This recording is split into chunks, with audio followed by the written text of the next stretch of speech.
Before the alarm goes off, before the light hits your eyes, the battle for your entire day has already begun. And most people lose it before they even get out of bed. Opening. Let me ask you something. What did you do this morning? Did you reach for your phone before your feet hit the floor? Did you lie there staring at the ceiling, running through everything wrong with your life, your job, your future? Did you drag yourself up feeling like you were already behind, already losing, before a single hour had passed? If any of that sounds familiar, I need you to pay close attention to what I'm about to share with you. Because the Stoics, Marcus Aurelius, Epictetus, Seneca, these men understood something that most of us have completely forgotten. The morning isn't just the start of your day. It is the foundation of your entire life. How you rise determines how you rule. How you begin determines how you battle. How you greet the dawn determines the man you become by nightfall.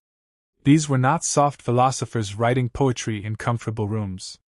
Marcus Aurelius ruled the most powerful empire in the world while fighting wars on two fronts. Epictetus was born a slave.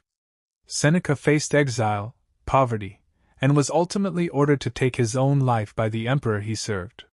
These men had every reason to crumble in the morning. And instead they built systems, disciplines, rituals, mental frameworks, that turned the first hours of the day into armor. Today I'm going to share those systems with you. Not as ancient history. Not as philosophy class. As a blueprint you can use starting tomorrow morning. This is Inner Steel. And if you want more content like this, real Stoic wisdom that transforms the way you live, subscribe to this channel right now. We drop new videos every week and I don't want you to miss a single one. Let's begin. Point 1. Wake with intention, not with dread. Marcus Aurelius began almost every single morning with the same ritual. Before he rose from his bed. Before he dressed in the purple robes of an emperor. Before his generals arrived with reports and his advisors crowded into his chambers, he wrote. He picked up his pen and he wrote to himself. Not instructions. Not plans. Not orders to his army.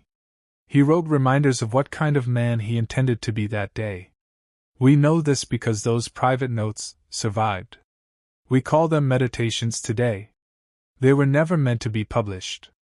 They were his personal morning armor. His daily reckoning with himself. And here's what's striking. When you read those pages, you don't find the voice of a triumphant emperor. You find a man actively fighting against his worst impulses. Fighting against laziness. Against self-pity. Against the seduction of comfort. On one particular morning he wrote this.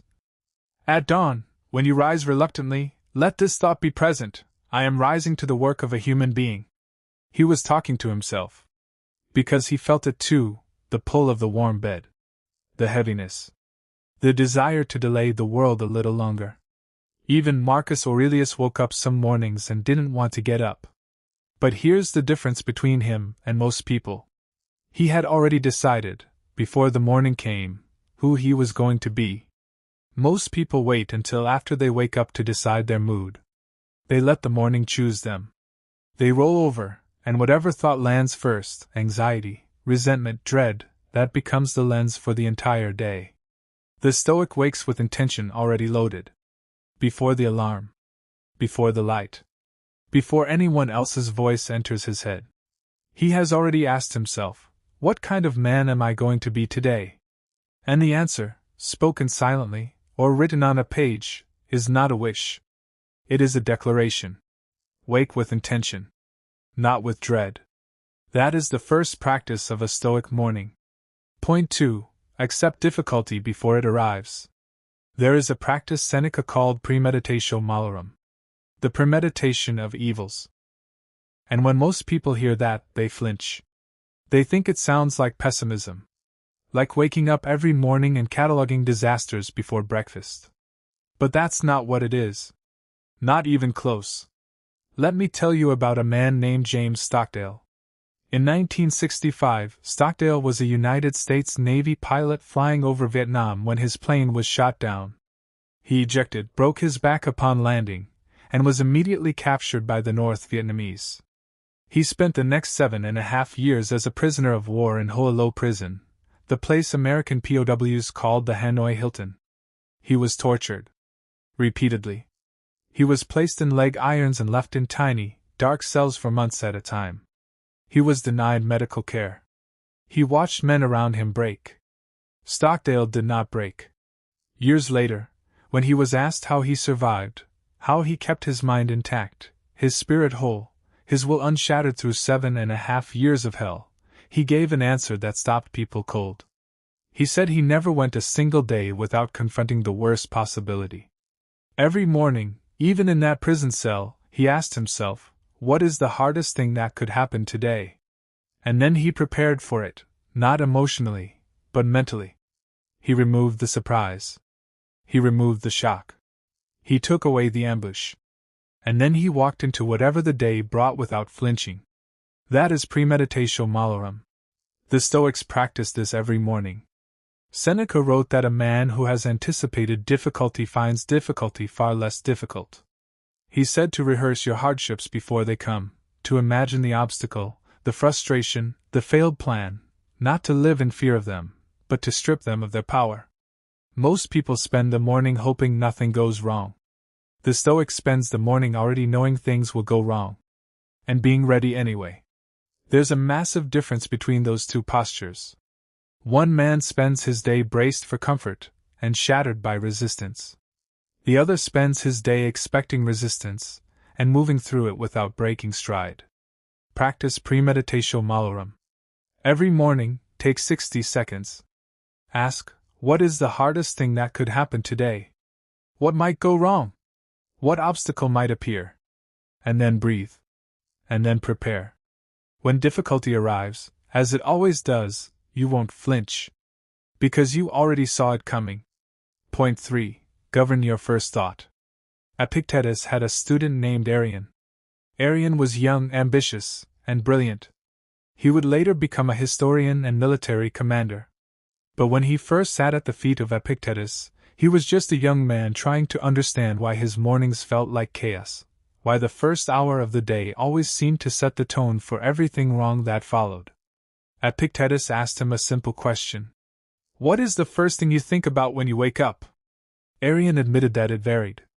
Sometimes it was anxiety about his studies. Sometimes it was a problem he'd left unsolved the day before. Sometimes it was a person who had insulted him. Sometimes it was fear, shapeless, nameless fear that arrived before he even had words for it. Epictetus nodded slowly. He said, Then you are giving the morning to others. You are letting the world govern your mind before you've had a chance to govern it yourself. And then he gave Arion what would become one of the foundational teachings of Stoic philosophy. He said, The first task of a man who wishes to live well is to govern his first thought. Not his first action. Not his first word. His first thought. Because the Stoics understood something that modern neuroscience would eventually confirm. The brain, in those first moments of waking, is extraordinarily impressionable. The noise of the world, alerts, messages, news, social media, lands on a mind that hasn't yet built its defenses. And it sets the entire neurological tone for the hours that follow. When you wake up and reach immediately for your phone, you are handing your first thought, the most powerful thought of the day, to someone else. To an algorithm. To a news headline. To someone's argument on the internet. When you wake up and lie in the grip of whatever anxious thought arrived first, you are letting that thought govern you, rather than governing it. The Stoic takes the first thought back. He does not allow the world to write on his mind before he has written on it himself. This might look like sitting in silence for 5 minutes before touching anything. It might look like a single affirmation spoken quietly in the dark. It might look like reading one line of Marcus Aurelius before looking at a screen. But the principle is absolute. Your first thought is yours. Govern it. Point 4. Move your body like your life depends on it. Because it does. Long before modern science confirmed the link between physical movement and mental strength, the Stoics lived it. Musonius Rufus, one of the great Stoic teachers, a man so respected that even Roman emperors sought his counsel, taught that the discipline of the body and the discipline of the mind were not separate things. They were one practice. He wrote that a man who cannot govern his physical impulses, who surrenders to comfort, to softness, to the seduction of warmth and stillness, will find that the same weakness spreads to every other area of his life. The man who cannot make himself rise and move in the morning will struggle to make himself do hard things at noon, in the evening, in crisis. He taught his students to practice physical hardship deliberately. Not because suffering was noble in itself, but because controlled physical difficulty builds the same muscle that all of life's real difficulty demands, the muscle of doing the hard thing when you don't want to. There is a story told about Theodore Roosevelt, a man who embodied Stoic principles without ever calling himself a Stoic. Roosevelt was a sickly child. Asthma. Weak body. Fragile lungs. His father sat beside his bed one night when he was 7 years old, and told him something that changed the entire arc of his life. He said, "Theodore, you have the mind, but you do not have the body. And without the body, the mind cannot go as far as it should. You must make your body." Roosevelt took that instruction literally and completely. He rose every morning before dawn. He boxed. He wrestled. He ran. He hiked in brutal weather. He swam in frozen rivers. He chose physical discomfort so consistently, so deliberately, that it rewired his entire nervous system. By the time he was a man, there was nothing the world could throw at him, no cold, no war, no exhaustion, no grief, that his body wasn't already prepared to handle. Because he had already chosen it every morning, voluntarily. That is the Stoic principle of morning movement. Not a leisurely stretch. Not a gentle yoga flow if you don't want one. Movement that challenges. Movement that costs something. Movement that tells your body and your brain, I am in control here. Not comfort.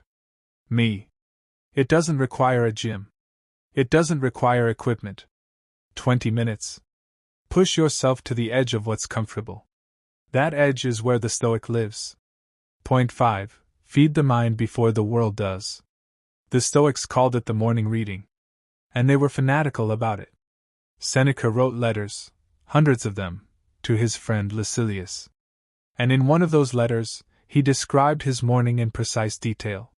He wrote that before he spoke to another person, before he attended to any business or obligation, before the world's noise entered his ears, he read. He read the words of men wiser than himself. He read slowly. He did not rush through pages to say he had covered them. He read one passage, sometimes one line, and he sat with it. He turned it over. He asked, how does this apply to my life today? Where am I falling short of what this man understood? What would my day look like if I lived by this idea? Seneca wrote, gather and save the things which will help cure your ills. Inscribe them in your memory. He believed that the mind, like the body, takes on the character of what it feeds on. A man who feeds his mind on gossip thinks in the shape of gossip. A man who feeds his mind on complaint thinks in the language of complaint. A man who feeds his mind on wisdom, consistently, deliberately, as his first act of the day, begins to think in the shape of wisdom. There was a young man in 18th century Boston who understood this perfectly. His name was Benjamin Franklin.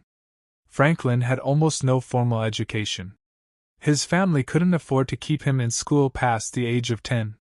But Franklin had a hunger for knowledge that no poverty could suppress. Every morning before his apprenticeship work began, Franklin read. He read whatever he could find. He borrowed books, returned them before anyone noticed, read through the night by candlelight, returned them in the morning. He taught himself philosophy, science, languages, rhetoric, economics. He didn't do this because he was told to. He did it because he understood, with crystalline clarity, that the mind you build in the quiet of the morning is the mind you bring to everything else. Franklin became a writer, a scientist, a diplomat, a founding father of the United States. He negotiated the treaties that made a nation possible. He did it all on a foundation he built, book by book, in the silence before the world woke up. Feed your mind before the world does. Pick one book, one. Not 10. Not a reading list. One. Something that challenges you. Something that asks something of you. Read 5 pages before you look at a screen. 5 pages. The Stoic does not wait for inspiration to arrive. He goes to where inspiration lives and takes it himself. Point 6. Speak less. Think more. Cato the Younger was famous throughout Rome for many things. His integrity. His refusal to compromise with corruption. His willingness to stand alone against Julius Caesar when every other senator had bent the knee. But those who knew him personally spoke of something else. His silence. Cato almost never spoke in the morning. In the early hours, he was a man of absolute quiet. He observed. He listened. He thought. When he finally did speak, his words carried a weight that no other senator could match, not because he was louder, not because he was more eloquent, but because he had spent the morning thinking before he spoke.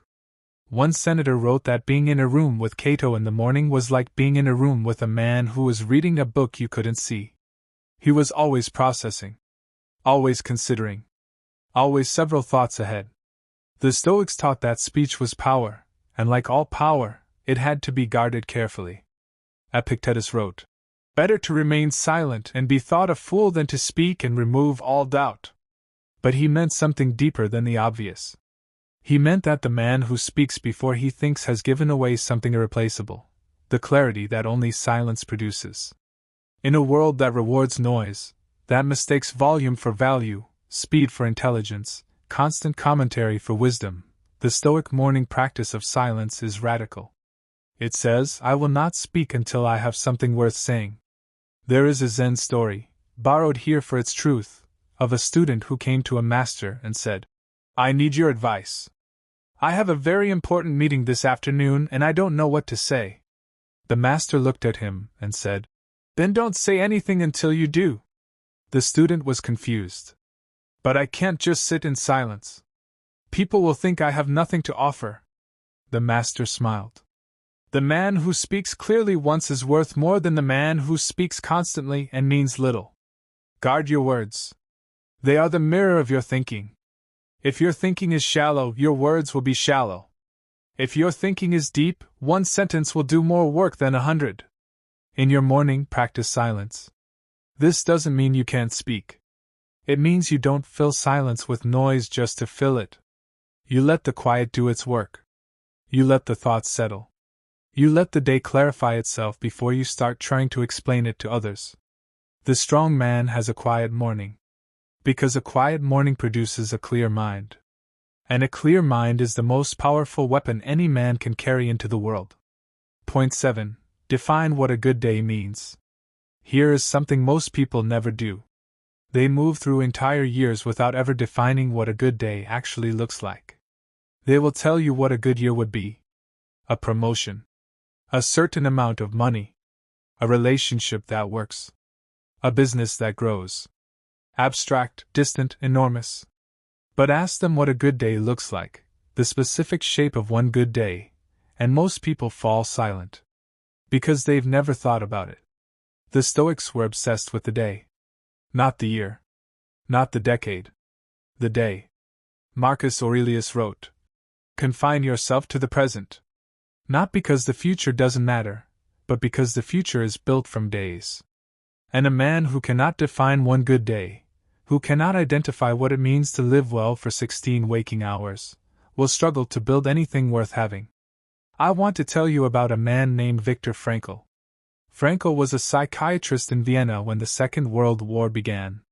He was Jewish. In 1942, he, his wife, and his family were taken by the Nazis. Over the next 3 years, he was moved through 4 concentration camps, including Auschwitz. His wife died. His parents died. His brother died. Frankl survived. And when he wrote about what kept him alive, psychologically alive, not just physically, he described a practice that would have been recognized immediately by any Stoic. Every single day, in those camps, he defined one small, meaningful thing that would constitute a good day. Not freedom. Not survival. Not justice. He had no power over those things. One small thing within his reach. Helping another prisoner. Maintaining his dignity in the face of humiliation. holding an image of his wife clearly in his mind for 5 uninterrupted minutes. One thing. Defined. Achieved. And that, he said, was how a man kept his humanity intact when everything around him was designed to destroy it. In your morning, before you begin, before the tasks and the obligations and the demands pile in, ask yourself one question. What would make today a good day? Not a perfect day. Not a productive day. Not an impressive day. A good day. In a way that matters to you. Write it down. Speak it aloud. Hold it. And then go build it. Subscribe break, natural. If what you're hearing right now is landing, if these principles are striking something in you that you've been looking for, then I want you to do something right now. Subscribe to Inner Steel. Hit that button. Turn on notifications. Because every week on this channel we go deep into the philosophy and the practice of becoming a stronger, clearer, more disciplined man. Marcus Aurelius, Seneca, Epictetus. But also real stories, real applications, real change. The men who find this content and stay, they change. I've seen it. I hear from them. Don't miss the next one. Subscribe now. Alright. Let's keep going. Point 8. Cold water and controlled discomfort. This one is simple. And brutal. And the Stoics would love it. Every morning, choose one thing that is uncomfortable. For many Stoic practitioners, including many of the men I've spoken with who've built extraordinary lives, that thing is cold water. A cold shower. Or, for the serious, a cold plunge. Not because it's trendy. Not because of the science, though the science is extraordinary. Cold water exposure raises dopamine levels by 300%, more than any drug. It activates the prefrontal cortex. It reduces cortisol. It has profound effects on focus and mood that can last 4 to 6 hours after exposure. The Stoics didn't know the neuroscience. But they knew what it did to a man's character. Epictetus taught that the practice of voluntary discomfort was the cornerstone of Stoic training. He called it ascesis, deliberate, chosen hardship. Not hardship that life imposes on you. Hardship you walk into on purpose.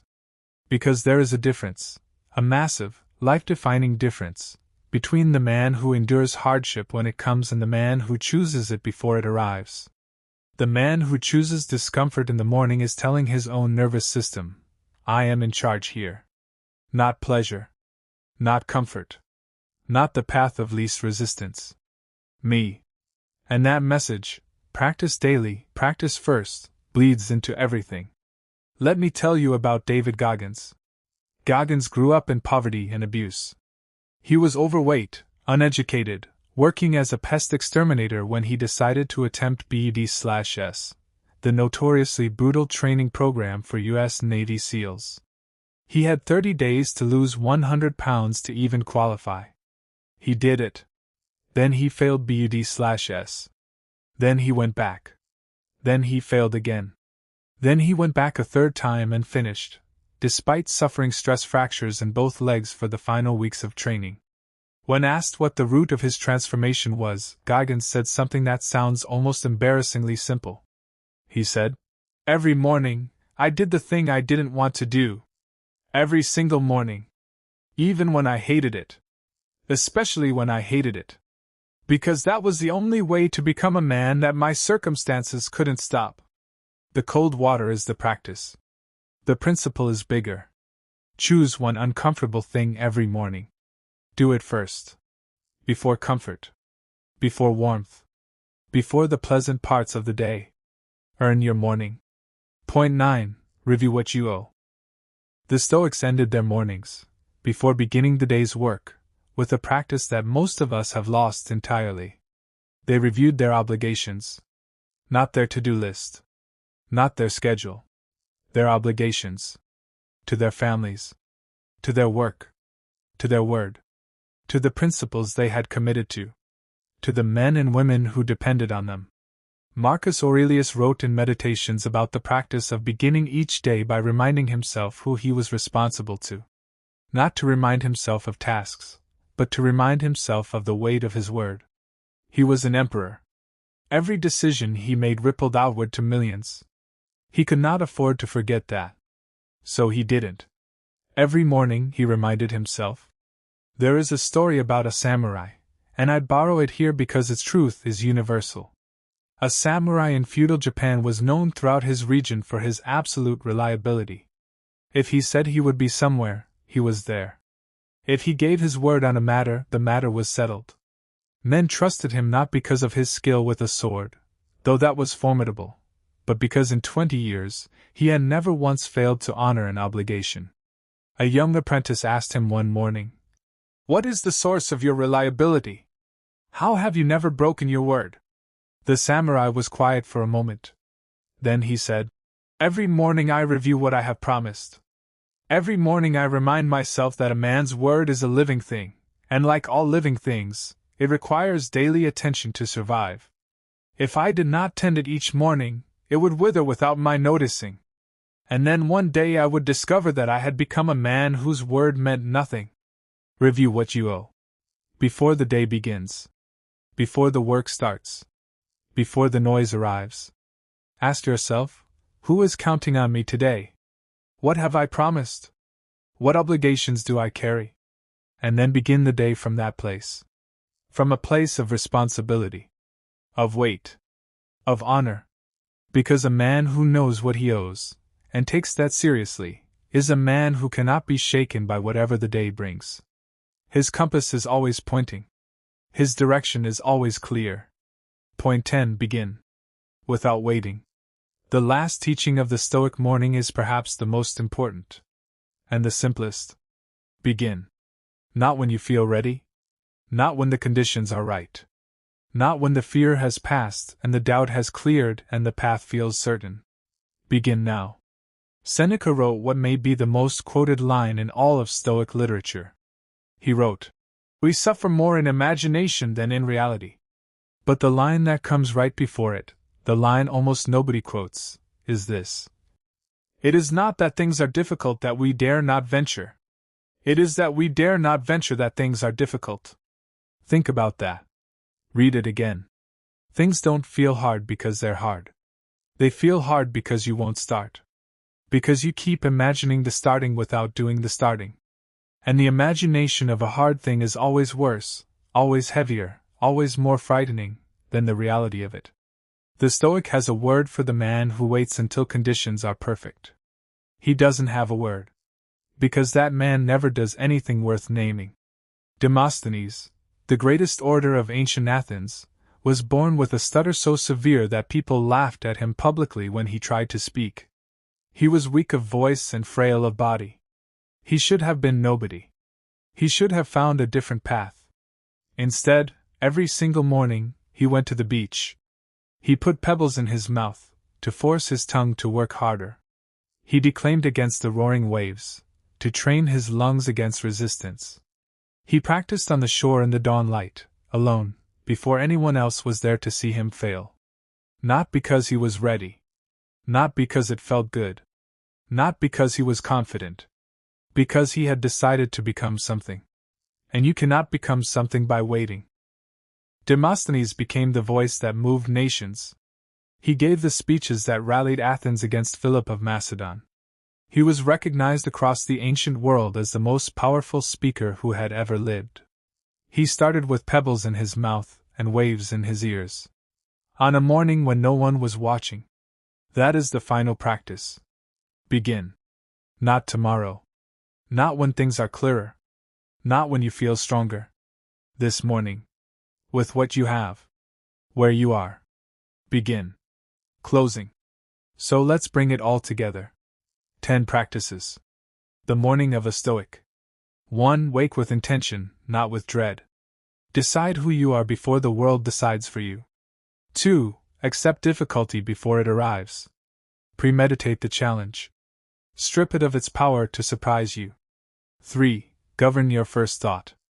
Don't let the world write on your mind before you've written on it yourself. 4. Move your body like your life depends on it. Because your character does. Earn discomfort in the morning bleeds into everything. 5. Feed your mind before the world does. Read 5 pages of something worth reading before you touch a screen. 6. Speak less, think more. Silence in the morning produces clarity that noise never can. 7. Define what a good day means. Not a perfect day. A good day. In a way that matters to you. 8. Choose controlled discomfort. Cold water, hard movement, the thing you don't want to do. Do it first. 9. Review what you owe. Obligations. Promises. People counting on you. Begin from that weight. 10. Begin. Without waiting. Without conditions. Without certainty. Now. These are not 10 easy suggestions. These are 10 battles.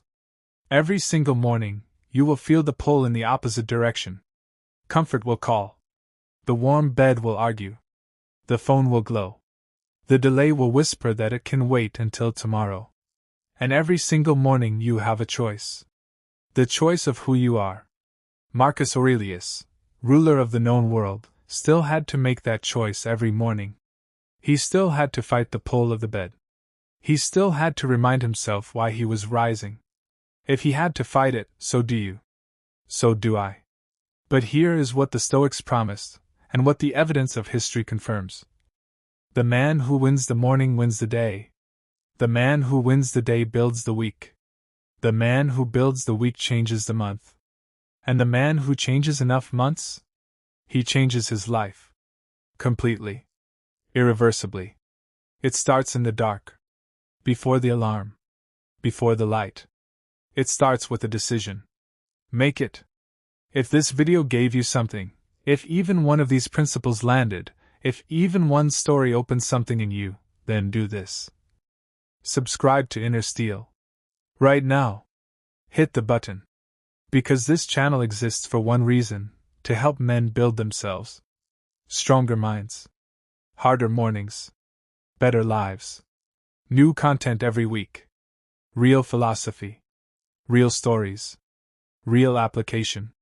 And share this video with one person who needs it. One man in your life who is losing his mornings, who is letting the day own him before it's even started. Send it to him. This is Inner Steel. Start your morning like a Stoic.